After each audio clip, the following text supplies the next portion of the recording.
ये वीडियो बहुत ज़्यादा इम्पोर्टेंट होने वाली है आपके एग्ज़ाम के लिए, अगर आपका एग्ज़ाम इन द फ्यूचर होने वाला है, क्योंकि आप लोगों को मैं सिखाऊंगा मैचिंग द हेडिंग प्रैक्टिस, वो भी बहुत अच्छे तरीके के साथ। हमारे पास यहाँ पर नियर अबाउट 5 6 7 8 9 हमारे पास ये प्रैक्टिकल टॉपिक्स हैं, जिनके बीच में से हमें सिर्फ ओनली फाइंड करने हैं ए पैराग्राफ, बी, सी और डी। हमारे पास सिर्फ ओनली 4 पैराग्राफ हैं और इन चारों में से कौन से, इन नौ में से हमें सिर्फ एग्जैक्ट कितने चूज़ करने हैं, सिर्फ ओनली 4। और आज मैं आपको सिखाऊंगा कि आप कैसे इनको सॉल्व आउट कर सकते हो और उसके बाद कभी भी आपके गलत नहीं होंगे। पहली चीज़ में ये क्लास है जो टोटली फ्री ऑफ कॉस्ट है और ऑनलाइन क्लास आपकी हेल्प करेगी आपका डिज़ायर बैंड स्कोर लेकर आने में। हम इंस्टीट्यूट या फिर ऑनलाइन क्लासेस की तरह नहीं काम करते कि स्टूडेंट ने फीस दी 5,000 से लेकर 10,000 के बीच में और उसके बाद उसको रीडिंग दे दो, लिसनिंग दे दो, राइटिंग दे दो करने के लिए और उसके बोलो कि बाय, अब आपकी क्लास खत्म होगी, आपके इंस्टीट्यूट का टाइम खत्म हो गया। तो that is a very wrong for that all over humans के लिए। सबसे बड़ी चीज़ है रिजल्ट बहुत अच्छे आ रहे हैं आईएलएस वाला इंडिया के। रीज़न क्या है कि आप किसी की हेल्प करते हो तो भगवान आपकी भी बहुत ज़्यादा हेल्प करता है। किसी भी स्टूडेंट को प्रेडिक्शन और पीडीएफ चाहिए, आप हमें व्हाट्सएप के ऊपर मैसेज कर सकते हो। प्रूफ देखने के लिए प्रेडिक्शन होती क्या है, प्रेडिक्शन लिसनिंग, रीडिंग, राइटिंग और स्पीकिंग के टेस्ट होते हैं। Proof you can check on my Instagram page और पास्ट में 100% सेम आ चुका है। In the future PDF available है, आप व्हाट्सएप के ऊपर मैसेज करके बाय कर उत्तर देना सकते हो। चाहता हूँ। मैं भी आप जैसा एक नॉर्मल टीचर समझ लो, एक इंसान समझ लो। पढ़ाने में लिखाने में मेरे से गलती हो सकती है, प्लीज़ उसको माफ़ करें। जो मेरा आइडिया है, जो मेरी टिप्स हैं, जो मेरी ट्रिक्स हैं, आप प्लीज़ उनके ऊपर फोकस करें, आपका अच्छा बैंड स्कोर आएगा। ठीक है, पढ़ाने लिखाने में सबसे गलती हो जाती है, कोई इतना परफेक्ट नहीं होता कि सब परफेक्ट होते हैं कि चलो जी मैं तो गलती करता ही नहीं है। भाई सब गलतियों का पुतला होता है एक इंसान, और जो गलतियों से सीखता है वो आगे बढ़ जाता है। पहले हम क्वेश्चंस को देखते हैं, हमारे मेन क्वेश्चंस क्या हैं। हमारा मेन क्वेश्चन है टेम्परेचर ऑन अर्थ, कि एक्चुअल में टेम्परेचर कैसा है, किसके ऊपर है, ऑन अर्थ। ये मेरा कीवर्ड है। Second is the green house, कि ग्रीन हाउस एक्चुअल में था कैसा। द हमेशा एक इंपॉर्टेंट थिंग्स के आगे लगता है, मतलब कि जहां पर आपको दा देखने को मिले ना, THE, ये आप समझ लेना, जिसकी ज़्यादा वैल्यू है, जिसकी ज़्यादा इंपॉर्टेंस है, तो ये उसके ऊपर लगता है। फॉर एग्जाम्पल दैट, एक साइड मेरे पेरेंट्स खड़े हैं और एक साइड मेरा नॉर्मल फ्रेंड खड़ा है। अगर मैं पेरेंट्स की बात करूँ तो हमारे लिए इंपॉर्टेंट कौन है, हमारे लिए इंपॉर्टेंट फ्रेंड है या फिर पेरेंट्स है। ऑब्वियसली बात है, हमारे लिए इंपॉर्टेंट हमारे सबसे पहले पेरेंट्स हैं। तो मतलब कि ये एक दा की जैसा काम करता है। क्रिएटिंग ग्लोबल वार्मिंग, मतलब क्रिएटिंग एक क्रिएट करती है, क्या करती है, एक ग्लोबल वार्मिंग, कि ग्लोबल को खराब करने वाली चीजें। यूज ऑफ ग्रीन हाउस, क्या यूज होता है एक पर्टिकुलर चीज, सिंगल चीज ग्रीन हाउस के लिए। यहाँ पर ए लगा है, मतलब कि एक सिंगल चीज की बात कर रहा है। इन बातों को ध्यान रखना है आपने, जस्ट माइंड में थोड़ा बहुत रिमेंबर रखना है। अवर चॉइसेस, हमारी चॉइसेस क्या है, कि हमारी चॉइसेस कैसी हो सकती है। ग्रीन हाउस गैसेस, गैसेस की यहाँ पर बात कर रहा है, किसको लेकर, ग्रीन हाउस को लेकर। अर्थ, एटमॉस्फेयर, मतलब कि यहाँ पर इसका महत्वपूर्ण जो ब्रह्मंडल है हमारा धरती का, आउटसाइड जिसे हम करते हैं स्पेस कहते हैं, वो कैसी है। ठीक है जी, आपने बस मेन कीवर्ड उठाने हैं, तभी वो चीज़ आपकी पॉसिबल होगी। रिवर्सिंग द डैमेज, की डैमेज कैसे वो चीज़ करती है। इफेक्ट ऑफ कार्बन डाइऑक्साइड, कि कार्बन डाइऑक्साइड के क्या चीज़ हैं, कैसे इफेक्ट है। चलो अब चलते हैं हम अपने पैराग्राफ में, उसको रीड करते हैं। ज़्यादा टाइम हमने वेस्ट बिल्कुल भी नहीं करना, क्योंकि टाइम बहुत ज़्यादा इम्पोर्टेंट है आपके एग्ज़ाम का। तो लो जी, पहुंच गए हम ए पैराग्राफ के ऊपर, जहां पर चलते हैं। तो यहाँ पर फर्स्टली हम 2 लाइन्स को रीड करेंगे, देन लास्ट वाली 2 लाइन रीड करेंगे। कोशिश करेंगे अगर हम इनमें से हमें आंसर मिल जाता है तो ज़्यादा बेटर है, अगर इनमें से आंसर नहीं मिलता तो हम फिर बॉडी को ऑल ओवर रीड करेंगे। यहाँ पर बात कर रहा है, a green house is a house made internally of glass, कि ये जो ग्रीन हाउस है ना, ये इंटरनली किसके द्वारा बनाया जाता है, एक ग्लास के द्वारा बनाया जाता है। Both wall and roof are glass, इसकी छत भी और इसकी दीवारें भी दोनों किसके साथ बनी होती है, एक ग्लास के साथ बनी होती है।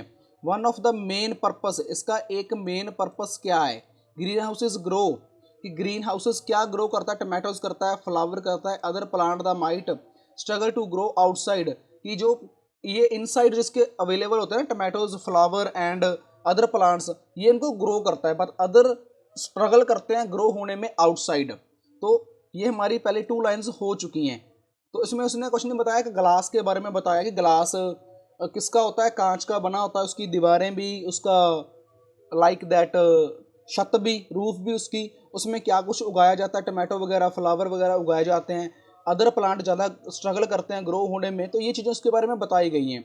अब उसमें होता क्या है, एक ग्रीन हाउस स्टे, उसके अंदर क्या कुछ होता है, warm inside even during winter, कि मतलब गर्मी सर्दी उसके अंदर सब कुछ वो अपने अकॉर्डिंग मैनेज करते हैं, कि उसके according shines and warms plants and air inside, कि एवरीथिंग, जैसे मैंने पहले ही बता दिया आपको कि वो अपने अकॉर्डिंग ही उस रूम को डेकोरेट करते हैं भी कैसा, उनको कितनी हीट देनी है, कितने टेम्परेचर पे उनको रखना है, कितने कैसी उनको शेप देनी है, उस चीज़ को लेकर। During the daylight hours late winter and warms inside the greenhouse to stay quite warm and night, कि मतलब दिन में कैसे ग्रीन हाउस काम करता है, रात में कैसे उनको एक वार्म करना पड़ता है, मतलब गर्मी सर्दी दोनों चीज़ें। अगर ओवरऑल की बात करें तो ओवरऑल यहाँ पर किसकी बात कर रहा है, जस्ट वो एक ग्रीन हाउस के बारे में ही हमें बता रहा है। अब हम चलते हैं अपने आंसर में, आंसर में चलते हैं, तो वहाँ पर आंसर कौन सा आएगा, नीचे यहाँ पर कार्बन डाइऑक्साइड की बात करी है, नहीं करी, यहाँ पर डैमेज की बात करी है, नहीं करी, अर्थ की बात करी है, बाहर ब्रह्मांड की बात करी है, नहीं, ग्रीन हाउस की बात जरूर करी है पर गैसेस की बात यहाँ पर नहीं करी। अवर चॉइसेस की, हम ये कुछ कर सकते हैं, इसकी चॉइस की बात ही नहीं करी, ठीक है। Use of green house, green house को यूज़ किया जा सकता है, किसके लिए यूज़ किया जाता है ये कुछ भी नहीं बताया, जस्ट उन्होंने बताया है कि ग्रीन हाउस में ये कुछ होता है, ऐसा करते हैं हम। Creating global warming, global warming की बात कहीं भी नहीं करी, क्रिएटिंग की बात कहीं भी नहीं करी। बचे हमारे पास ये दो, टेम्परेचर ऑन अर्थ, टेम्परेचर की बात बिल्कुल भी नहीं करी गई। तो बात किसकी करी है, द ग्रीन हाउस की। मैंने पहले ही कहा था आपको कीवर्ड अंडरलाइन करके रखना, क्योंकि कीवर्ड ही आपका आंसर राइट देंगे, वो भी 100%। ये बात प्लीज़ माइंड में रख लो भाई, अगर अच्छे बैंड लेने हैं तो मतलब मेरा सेकंड का आंसर क्या आया, मेरा सेकंड का आंसर आया ग्रीन हाउस, ये सब मेरे आंसर में नहीं है। अब चलते हैं नेक्स्ट क्वेश्चन के ऊपर। अब नेक्स्ट मेरा क्या आएगा आंसर, देखते हैं। चलो मैं 2 सॉल्व आउट करूंगा, आपको मैं आइडिया बता रहा हूँ। आइडिया क्या है, आपने कोशिश करनी है कीवर्ड उठाने की। कीवर्ड मैंने कहाँ से उठाया, क्वेश्चन से। मैंने उसको फाइंड किस में किया, पैसेज में। कौन सी तकनीक अपनाकर, पहली 2 लाइन्स को रीड कर, लास्ट वाली लाइन को रीड कर बट मैंने पैराग्राफ भी रीड कर दिया, क्योंकि आगे वाले क्वेश्चन को सॉल्व आउट करने के लिए। तो आपने भी ऐसे ही करना है। अब सेकंड चलते हैं, सेकंड में भी सेम हम 2 लाइन्स को लेकर बात करेंगे। अगर इसमें, इस पैराग्राफ में 2 से ज़्यादा कीवर्ड्स की बात करेगा, ट्राई टू अंडरस्टैंड, 2 से ज़्यादा कीवर्ड्स की बात करेगा, जहाँ पर 2 कीवर्ड्स की बात करेगा, तो हम फुल पैराग्राफ को रीड करेंगे। Otherwise first 2 line, last 2 lines, okay. चलो, the earth experience similar thing in a green house, की जो अर्थ का एक्सपीरियंस है ना, वो सिमिलर है किसमें, ग्रीन हाउस में। मतलब यहाँ पर अर्थ की बात करेगा, हमारे पास 2 कीवर्ड ऑलरेडी माइंड में है मेरे, एक तो वो ब्रह्मांड वाला और एक अर्थ को लेकर टेम्परेचर वाला। ये दोनों मेरे माइंड में है, क्योंकि ये दोनों में से एक हो सकता है। गैसेस वाला भी आ चुका है, देखो 3 कीवर्ड हो गए मेरे पास। गैसेस की बात भी उसने कर दी कि atmosphere such as a carbon dioxide, चार कीवर्ड की बात हो रही है अब यहाँ पर। Carbon dioxide do what the roof greenhouse does, but यहाँ पर किसकी बात कर रहा है, वो कार्बन डाइऑक्साइड है ना, जो उसकी छत के ऊपर वाले हिस्से पे रहती है। मतलब कि मेरा गैस वाला और उसका जो ब्रह्मांड वाला है, एटमॉस्फेयर, इन दोनों की बात नहीं हो रही। मतलब ये दोनों कीवर्ड मेरे कैंसिल हो गए। मैं आपको दिखाता हूँ ऊपर जाकर। चलो देखो, यहाँ पर वो दोनों की बात कर रहा है ना, यहाँ पर बात कर रहा है 7 की और यहाँ पर ग्रीन हाउस को लेकर, मतलब कार्बन डाइऑक्साइड की। यहाँ पर देखो इन दोनों की बात कर रहा है, बट इन दोनों की बात उसने कहाँ पर करी, उन दोनों की उसने जो बात है वो करी है कि रूफ के ऊपर, छत के ऊपर। बट हम किसके नीचे, किसकी बात कर रहे हैं, हम छत के अंदर क्या कुछ चलता है ग्रीन हाउस में। हमने रिसेंटली रीड किया है ना इस पैराग्राफ में, ए पैराग्राफ में, कि रूफ और वो वगैरह होता है। यहाँ पर देखो ये लिखा हुआ है बहुत। तो यहाँ पर ये दोनों कीवर्ड मेरे हो चुके हैं कैंसल। अब मुझे अपने मेन कीवर्ड के ऊपर काम करना है। मेन कीवर्ड है ड्यूरिंग द डे, कि डे के दिन में सन शाइन्स थ्रू कि जो सन है वो काफ़ी ज़्यादा शाइन करता है, काफ़ी ज़्यादा चमकता है। जो अर्थ का सरफेस होता है वार्म अप, वो काफ़ी ज़्यादा गर्म हो जाता है सनलाइट की वजह से। तो at the night earth surface cool, कि अर्थ का जो सरफेस होता है वो कूल रहता है। Heat back into the air, जो हीट है वो बैक होती है, एयर में घुल मिल जाती है। तो but some of the heat trapped by the greenhouse gases in the, कि कुछ ग्रीन हाउस के अंदर गैसें हैं वो घूम जाती हैं, ट्रैप मतलब एंटर कर जाती हैं।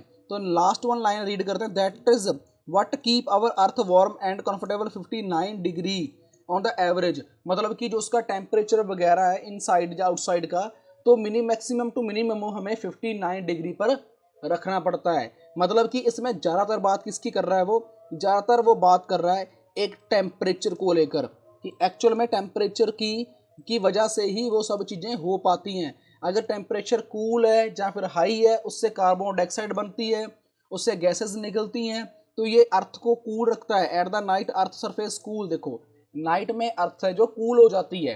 तो मतलब कि अगर इन चारों में से क्वेश्चन की बात करें तो इसमें ज़्यादा इफेक्ट कार्बन डाइऑक्साइड की बात तो उसने करी है, ठीक है, बट इफेक्ट की बात नहीं करी कहाँ पर भी। मैंने आपको पहले ही बोला कीवर्ड इज इंपॉर्टेंट, ठीक है। यहाँ पर अर्थ एस्ट्रोस्फीयर की बात सिर्फ उसने नॉर्मल तरीके में करी है कि एक्चुअल में होता क्या है ब्रह्मांड में, तो मतलब ये भी मेरा आंसर नहीं आएगा। डैमेज की उसने बात कहीं पर भी नहीं करी। ग्रीन हाउसेस गैसेस की उसने बात कहीं पर भी नहीं करी कि ग्रीन हाउसेस से ये गैसें निकलती हैं। अवर चॉइस की बात नहीं करी गई। Use of green house, use कहाँ होता है ग्रीन हाउस, इसकी बात भी नहीं करी। क्रिएटिंग ग्लोबल वार्मिंग, इसकी बात भी नहीं कर रहा। ये हमारा क्वेश्चन ऑलरेडी राइट हो चुका है। मतलब टेम्परेचर ऑन अर्थ, इसकी बात मेन वो कर रहा है। अब मेरा राइट आंसर है ए, मतलब कि एक। अब चलते हैं नेक्स्ट क्वेश्चंस की तरफ। सी पैराग्राफ, मैं चाहता हूँ सी और डी आप फाइंड करो, क्योंकि मैं चाहता हूँ सी और डी आप फाइंड करो और मुझे कमेंट में बताओ कि सी का आंसर क्या आएगा और डी का आंसर क्या आएगा, क्योंकि थोड़े से ये मॉडरेट टाइप के क्वेश्चन है सी और डी। आई होप आपने स्क्रीनशॉट ले लिया होगा। आई होप आपको समझ में भी आया होगा कि मैंने किस वे में आपको समझाया है, किस वे में मैंने आपको तकनीक यूज़ करवाई है और कैसे आप अच्छा बैंड स्कोर ले सकते हो लिस्ट ऑफ हेडिंग में। आई होप आपको समझ में आ गया होगा। इस तकनीक को यूज़ कर लेना, आपके कभी भी लिस्ट ऑफ हेडिंग गलत नहीं जाएंगे। पहली बार चैनल पे आए हो तो सब्सक्राइब प्लस लाइक जरूर करना।